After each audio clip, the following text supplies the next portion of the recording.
Hello, नमस्ते। सरहन, हमारे trip का अंतिम पड़ाव। हमने तय किया कि रास्ते में ही ब्रेकफास्ट करेंगे, तो सामान बांधा और निकल पड़े। Bye bye Sarhan. जय मां भद्रकाली। आपने बुलाया अगर और आपकी कृपा हुई तो आपके दर्शनों के लिए हम फिर आएंगे।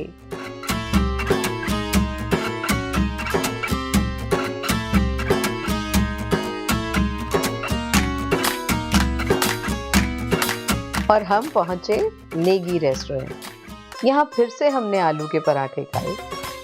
आलू के पराठों के बाद हम निकले पति के बचपन की यादों के साथ। ओहो, ये तो मैं आपको बताना ही भूल गई कि 1968 में मेरे ससुर जी रामपुर बुशहर डिग्री कॉलेज के प्रिंसिपल थे। तभी मेरे पति का बचपन यहाँ पर बीता। गूगल बाबा से भी ज्यादा किस्से थे उनके पास, खनेरी के, लाला खनेरी के, वहाँ के डिग्री कॉलेज के। यहाँ पर अंग्रेजों के जमाने में एक जेल हुआ करती थी। मीठी खुरमानी, चुल्ली, गुच्छी मशरूम की बातें करते हुए हम पहुंचे मनीष मर्दिनी महालक्ष्मी मंदिर में, जो कि रामपुर बुशहर के खोपड़ी में स्थित है। बड़ा अजीब सा ही है ना खोपड़ी। 1962 के बाद जब यहाँ पहली बार सड़क बनी तो बहुत ही पतली थी, और क्योंकि पहाड़ों को काट कर बनाई गई थी तो एकदम से घुमाव आता था वहाँ पर। अगर जरा सी भी नजर चूके तो सीधा खाई में गिरती थी। वहाँ के लोगों का ये मानना था कि यहाँ पर बुरी आत्माओं का साया है, और ड्राइवर जब इस जगह से गुजर रहे होते हैं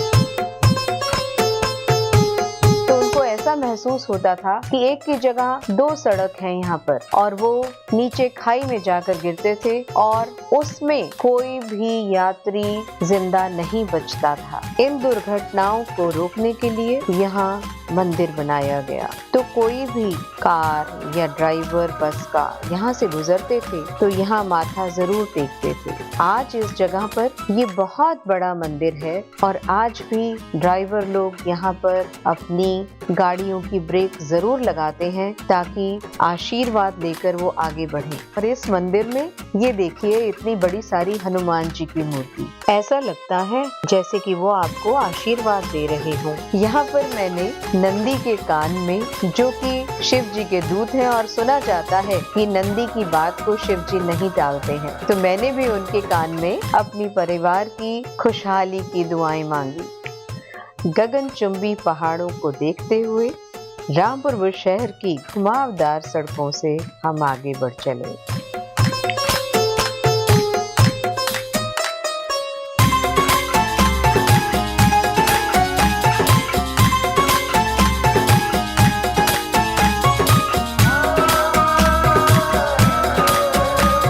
ये मधुमक्खी के बॉक्सेस जो आप देख रहे हैं ना, ये गर्मी में यहाँ लाए जाते हैं। सेब के फूलों और बाकी अवेलेबल फूलों की शहद बनाई जाती है। सर्दियों में इन बॉक्सेस को प्लेन्स में ले जाया जाता है और वहां पर सरसों के फूलों की शहद बनती है। ये है नारकंडा की सड़कें, और इनकी दोनों तरफ देखिए सेब के बागान।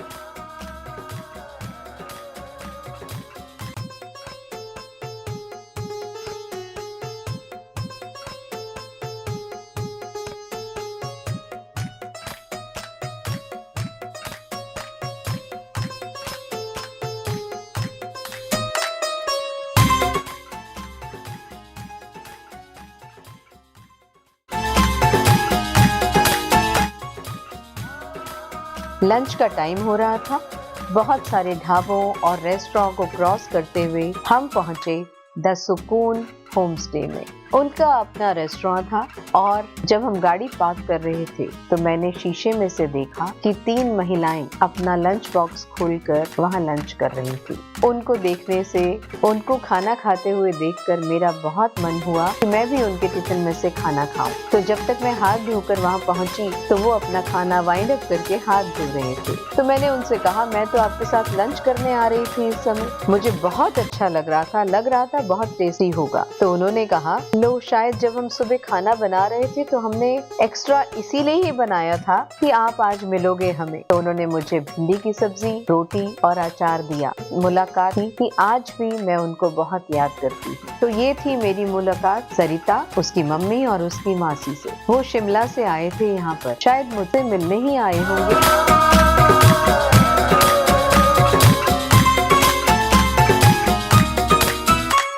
होम स्टे के ओनर सन्नी, इत्तेफाक देखिए सन्नी फरीदाबाद से हैं। बढ़िया सा खाना बहुत ही प्यार से परोसा गया जिसका स्वाद आज भी है। एक बार हमने बनाया था कभी मंडे टाइम में ना, 8 साल पहले।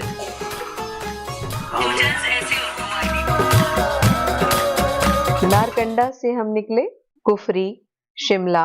अब इसके बारे में मैं डिटेल में नहीं बताऊंगी, इसके लिए हमारे एपिसोड 19, 20, 21 को जरूर देखिएगा फिर से।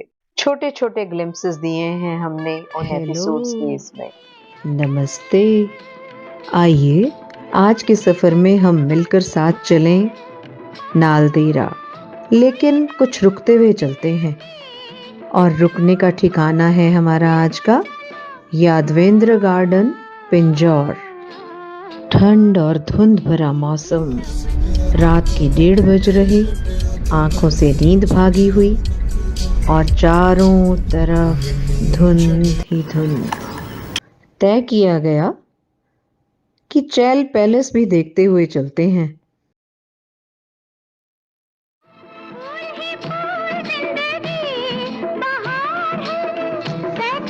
एक छोटे से टी ब्रेक के बाद हम पहुंचे club Mahindra resort, pristine peaks, Naldehra, Shimla.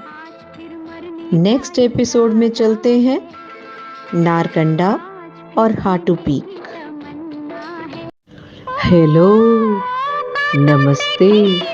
हम चले थे स्नो की प्रेडिक्शन पढ़कर शिमला की तरफ। नालदेहरा रुके। Pristine peak, club Mahindra, Naldehra के साथ जुड़ी थी कुछ पुरानी यादें। रास्ते में अभीर को याक पर बिठाया। फिर चले हम हाटू पीक। गॉडेस काली का टेम्पल भी है।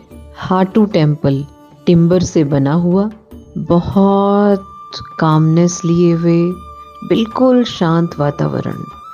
ये शिमला में सेकंड हाईएस्ट पीक पर है। यहाँ पर वुड कार्विंग्स भी की गई हैं, जिसमें रामायण और महाभारत के सीन्स कार्व किए गए हैं वुड पर कि गाड़ी चढ़ जाए। एक तरफ स्टीप वैली, देवदार ट्रीज और एक तरफ रॉक हिल्स। बिल्कुल सिर्फ और सिर्फ एक ही कार निकल सकती थी वहां से। और इन रास्तों के लिए आपको पता है एक गाना याद आ रहा था मुझे, ये रास्ते पहाड़ के, चलना संभल संभल के।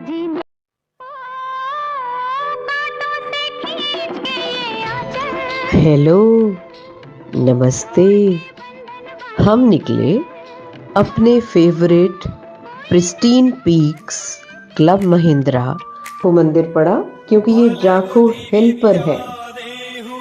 कहते हैं जब लक्ष्मण को विष बुझा तीर लगा था और हनुमान जी संजीवनी बूटी लेने गए थे तो वो यहाँ रुके थे।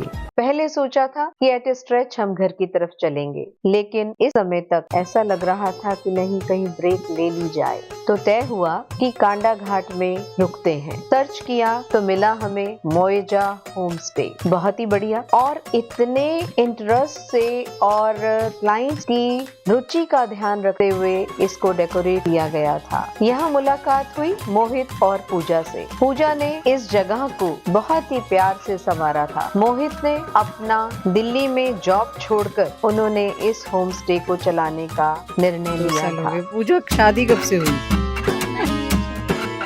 तो हैप्पी डूइंग दिस मोइजा होम स्टे।